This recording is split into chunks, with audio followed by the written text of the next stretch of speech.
คอนเสิร์ตเป็นสาว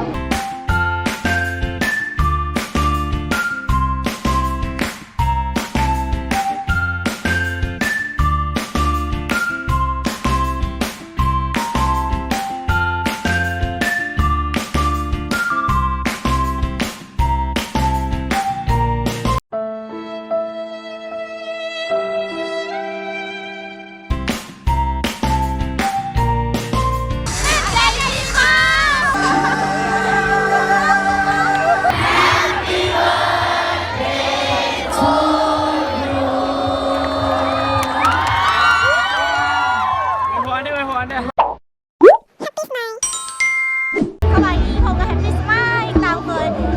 แต่งตัวแบบนี้ให้ดาวเบิ่งมาให้อย่างวันนี้มาคอนเสิร์ตเป็นสาวเดี๋ยวสิมาถ่ายให้เบิ่งว่าบรรยากาศทางไหนสิเป็นจังใดสิมีอย่างแน่แล้วคอนเสิร์ตทางแบบบรรยากาศเป็นจังใดมีใครมาแน่มีเวทีอย่างแน่แล้วสิมีของกินให้เรากินตามไปเบิ่งข้างในนำกันเลย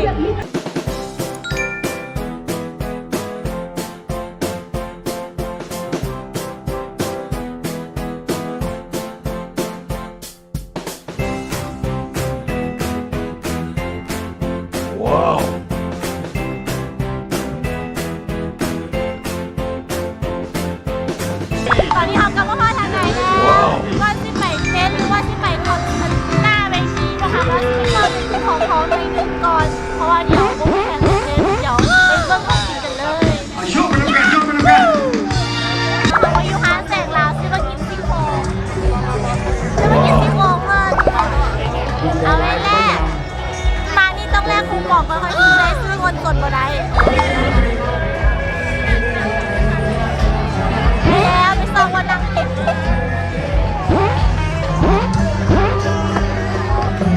มีสองวันนั่งกินแล้วโต๊ะไหนก็เต็มต้องไม่ยืนกินอ่ะ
ตอนนี้ก็เข้ามาฮอด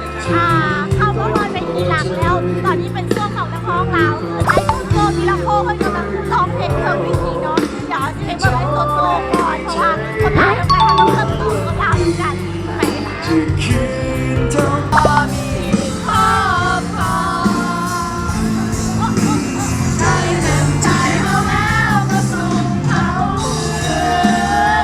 เป็นทีมต้องทำอะไรและเป็นของเขาแล้วอย่าไปส่ง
การกินการ โอเค ยังเลย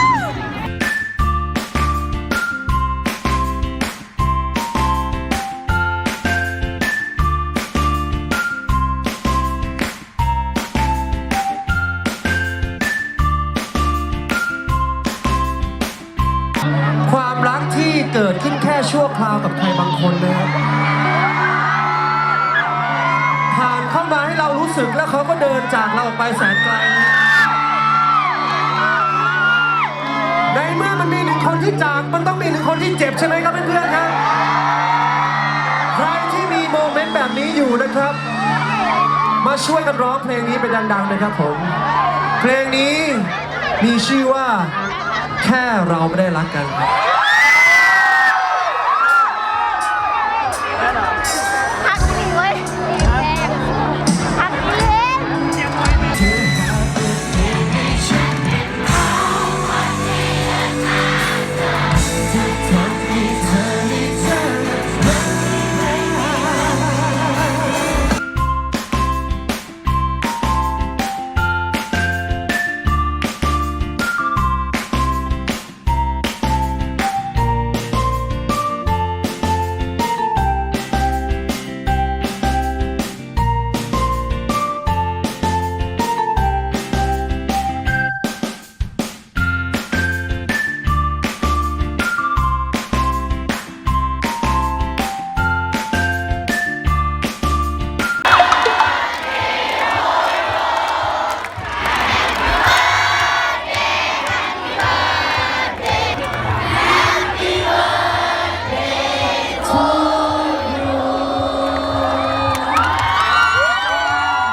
อวยพรได้อวยพรได้สูงมากนะคะอวยพรอินดิโก้ได้ เฮ้ยพอจะเดี๋ยวใส่มันเกิด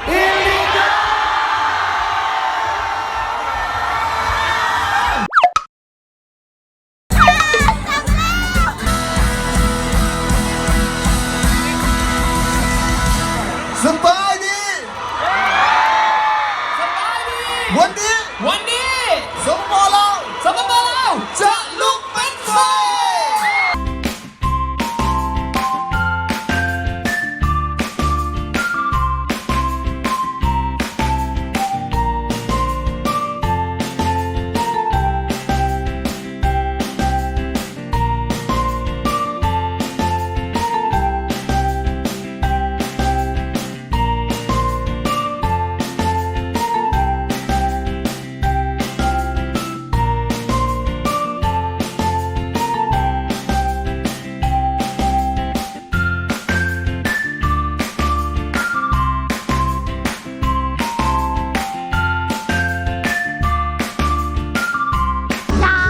เจอกันที่คอมนึงต่อท้ายของงานแล้วนักร้องไทยนักร้องลาวก็แบบก็คือนักร้องหมดแล้วนะนักร้องไทยนักร้องลาววันนี้ก็คือว่าเห็นเต็มกี่มวนต้องให้5คนกลับก่อนเพราะว่าช่วงนี้คนกลับหลายมีดาวสิดังพักก่อนเพราะว่าเมื่อยแฮมกี่เต้นมา